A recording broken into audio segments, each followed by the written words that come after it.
It's January the 3rd, 1943, and 72 flying fortresses are navigating towards a bombing run above the west coast of France. Inside the ball turret of the B-17, nicknamed Snap, Crackle and Pop, Staff Sergeant Alan E. McGee is looking out for enemy fighters. The planes are on a mission to destroy an important German U-boat base at Saint-Nazaire. Everyone in the plane knows the Luftwaffe is on full alert. Navigator to pilot, the lead should be turning any As the second. plane makes its final turn over Lake Grand Loup towards their target, McGee sees the beauty of the French countryside, suddenly interrupted by black explosions. Flak. As the flak starts up, the P-51 fighter escorts peel off. Their fuel is spent. The B-17s are on their own. Get ready, men. We're in for a tough ride. In the pilot's seat of Snap, Crackle and Pop, First Lieutenant Arthur Adams struggles to keep the aircraft flying straight as the formation is rocked by heavy flak.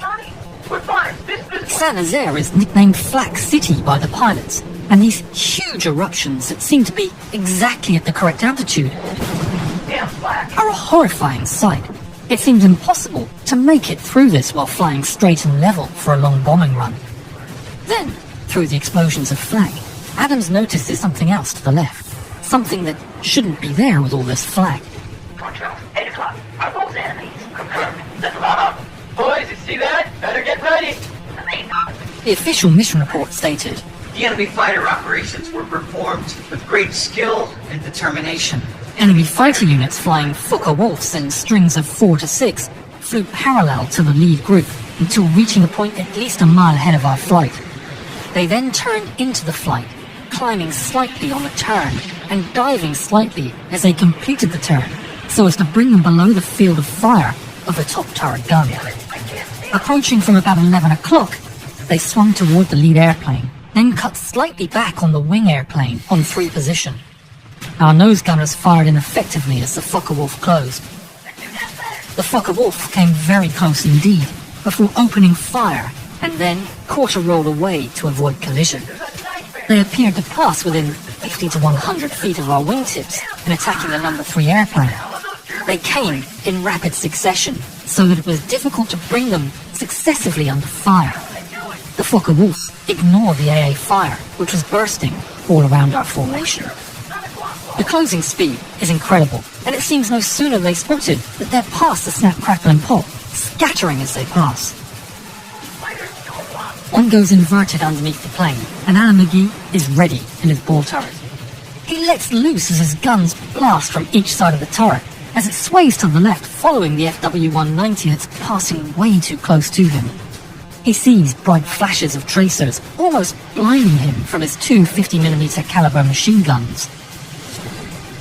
But everyone misses. The plane's too quick, and it's already a speck in the distance. You're back! Keep your eyes open. They'll be coming around again. McGee had never seen the German planes ignoring the flak like that. This raid was his 7th combat mission, and in Snap, Crackle and Pop, that made him the most experienced crew member. Another from one. Hold on, boys. We'll get through this. The 190s come in for another pass, this time from the rear. They're coming from the back. Gunners return fire, and tracers once more fill the air. I hit it. Didn't go down. And still, the flak explodes around them. The Germans are relentless. It's a maelstrom of explosions and lead. Planes go down, but through the fog of war, it's hard to tell who is lost. Through bursting shells, 6 fighters lock onto the lead plane of the formation, S for sugar. All the other planes in the formation have been instructed to release their bombs when the lead plane does. S for sugar's captain feels the weight of responsibility for the success of the run, and he continues straight on his course, determined to hit the target. But sparks fly as German planes close on the nose of the aircraft. And if you would like to fly the B-17 or experience any of the 2,500 tanks, planes, helicopters and ships in game, you can with today's sponsor, War Thunder. In War Thunder, the B-17 can be gained as part of the introduction to the world of strategic bombers. One of the great features in War Thunder is that it has a direct link to real tactics used in combat. You can get the best out of the B-17 in War Thunder by flying in a defensive formation. Bring up to 4 friends and fly together, combining your defensive firepower and payload in a manner resembling the original bombing raids during the Second World War. Get into the battle now for free by clicking the link in the description. Grab the huge bonus pack for new and returning players, including premium vehicles and the exclusive Eagle of Valor. But hurry, it's available for a limited time only. Support the channel and play War Thunder today. Despite the flak and the swarm of enemy fighters, B-17s continue on their course. That was close. Navigator, how far to the target? Callie, another B-17, gets a direct hit from flak and rolls over. McGee sees it go down, and there's a huge mass of smoke filling the view. McGee looks at the glass of the main sighting window before him, and a small crack appears. Looking up at the fleet of B-17s cruising through the rain of black shell bursts, German soldiers aimed their 40mm flak 28 guns. Their fire is persistent, shells peppering the heavens with 120 rounds per minute. Nearby, a more powerful flak 88 fires high explosive shells. Again and again, the heavy flak barrage is sent into the air, predicting the trajectory of the flying B-17s.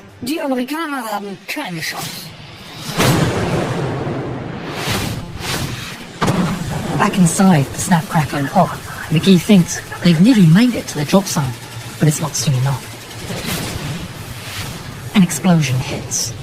McGee feels the cold, icy wind on his face around his mask, but somehow his chest feels warm. He puts his chin down, only to see the cuts in his leather jacket. He brings his palms closer in disbelief. There's shrapnel sticking out of his chest. McGee realizes he needs to get out of there. He can't bail out, as in the turret there's no parachute. He rushes to hand crank the turret and checks the hatch opening, but it's not in position yet. He ignores the sound of wind buffeting the ball turret and the intense cold as he finally gets the turret in position and manages to push open the hatch. Adrenaline courses inside him, and despite his injuries, he rapidly exits the cocoon of the ball turret, only to be confronted with a hellish inferno of the ongoing battle. The waste gunners are blasting away as German planes scream past. McGee grabs his parachute, but sees it's already damaged. How much more punishment can the fortress take? If she goes down, he'll need a chute. He struggles for breath and makes his way towards the radio operator. Maybe there's a spare chute, or they can do a tandem jump. Hey, 8 o'clock night!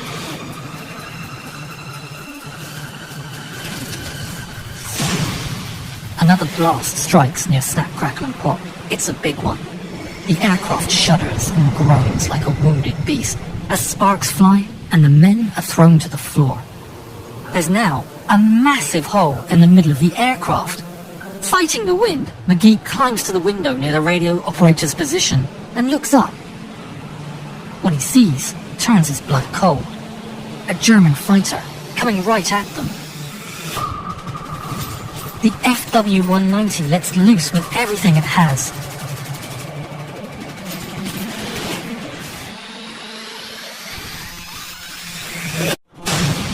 The shots hit the right wing, ripping it clean off.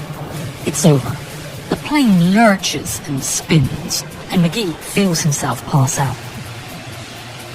The navigator, Second Lieutenant Glenn Harrington, sees McGee unconscious.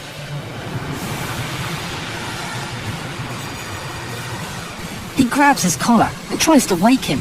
What are you doing? We need to leave now. The B-17 starts going down in a spiral, circling down the line with the remaining wind. My God, McGee's falling out the plane without a parachute! McGee comes around. Is this what death feels like? He sees the explosions of flak and planes from a distance, an observer. And then the pain and cold hits him. He's falling. Falling! He scrambles for his parachute and realizes there's none. Free falling without a parachute at an altitude of 20,000 feet. At this speed, he'll hit the ground in less than a minute. He rolls in the air. McGee later said He was terrified to see the ground approaching him as he was falling. The only thing he could do was pray. In the midst of it, he started negotiating with God, telling him, I don't wish to die, because I know nothing of life. The landscape spins as the ground looms closer and closer. A strange calm settles over him as he surrenders himself to his inevitable fate. He notices the German base, the target of the mission.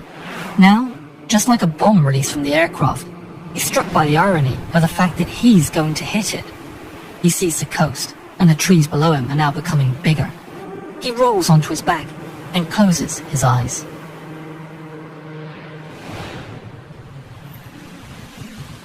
McGee plunges onto the roof of the Saint-Nazaire railway station.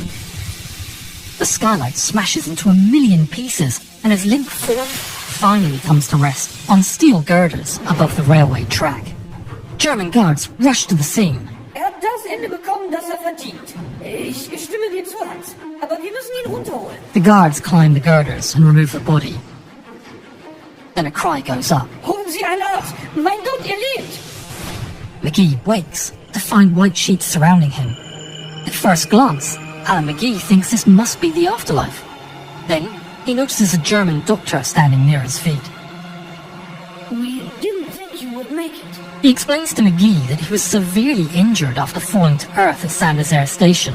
On either side of where he fell, there were concrete objects with hard roofs.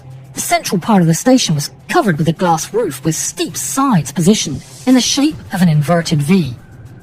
It was really a miracle for McGee to fall exactly on the station's glass roof, and with the multiple layers of flight suit and thermal suit, maybe in some way, that had cushioned his fall. But it wasn't without injury. McGee had broken his right leg and ankle, alongside 28 wounds from shrapnel. Not all of his injuries were visible. There was a lot of internal damage, and the medical staff had to pretty much stitch his arm back to his body. But it was still a miracle, and his survival became known and talked about as the miracle of Saint-Nazaire. But even a miracle has its limitations. McGee was now a prisoner of war. German troops transferred him to a prisoner of war camp in Austria. He often wondered if anyone else from the Snap, Crackle and Pop survived. McGee knew that the B-17 had crashed near the coast, but maybe some of them were as lucky as he was. It wasn't until he ran into a familiar face, his tail gunner from Snap, Crackle and Pop, Staff Sergeant James I. Gordon. Gordon explained that after the plane blew up, he pulled the chute and landed on the beach where the Germans captured him. Surely I thought you were dead. How the hell are you still alive? In 1945, at the end of the war, McGee was released and went back to the US, where he received the Purple Heart and the Air Medal for meritorious conduct. Surprisingly, the experience of falling from the fortress during the war didn't put him off flying. After returning to the US, he trained and gained a pilot's license and worked in the airline industry. In 1995, McGee returned to Saint-Nazaire. As he was standing in front of the building that was once a train station, he recalled the time he fell through the glass, covering it. I remember it being smaller than this. Well, you were looking at it from miles above, darling. You only felt it up close. On that fateful mission, 3 crew members survived from the Snap, Crackle and Pop. The remaining crew was lost. Out of the total operations, 7 B-17s were destroyed and 47 B-17s were damaged. 70 crew members were missing in action, and an additional 5 were confirmed dead. The operation was seen as a success by the Allies, but in reality, little damage was done to the base itself. Out of a total of 342 bombs dropped, only 26 fell inside the radius of 1,000 feet from the target point. Alan McGee lived a long life and passed away in San Angelo, Texas on December the 20th, 2003. Thanks again to War Thunder for sponsoring this video. Get into the battle for free on PC, PlayStation or Xbox by clicking the link in the description. Grab the limited time bonus pack with premium vehicles and more for new and returning players.